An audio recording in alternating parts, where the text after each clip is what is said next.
Hello again, Tilly here. Today I'm with Tom for another short, and today we're going to be talking about user interface design principles. We are. UI is important. Everywhere you look digitally, whatever digital platform you're using, UI comes into place. How does it look? How does it feel?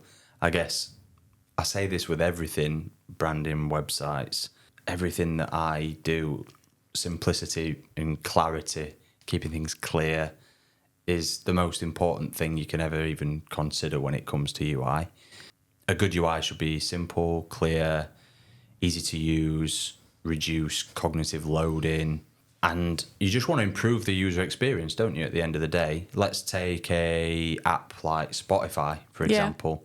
You know where your top picks are, you know how to get to different genres, you know how to get to your own playlist that you've set up. It's easy to create new playlists.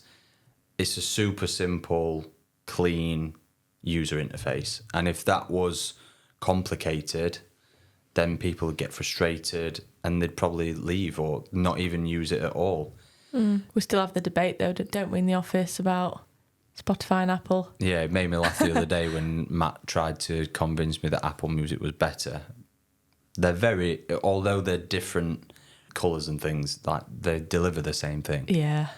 I mean... Except music quality, arguably. But I mean, I've never found anything wrong with Spotify's music quality, to be fair. I wouldn't change it. I think someone would have to delve into it really deep to notice the difference. But I think from a user interface perspective, the interfaces are very different, but they both deliver the same thing. Yeah. And they're super simple. And I think that's the most important thing that you have to consider there. Are there any research tools that you would use to underline how you're going to design a website from a user interface perspective? Well, you can test things. Obviously, if you've got two different user interface designs, you can test it with user groups and get feedback on how responsive it was, how easy it was to get to a certain place, whether a specific message was clear.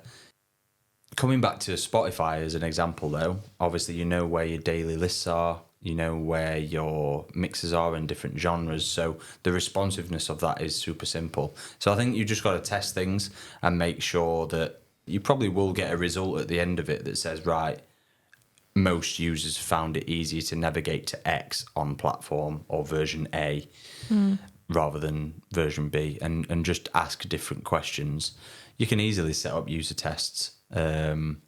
You've just mentioned A/B tests as well when it comes to landing pages and stuff like that. Yeah, it's exactly the same from a website perspective. You've got to test how it looks, how it feels. There is a great online platform called UserBrain where you can put specific websites on and ask specific questions to users who actually test it and get feedback on that.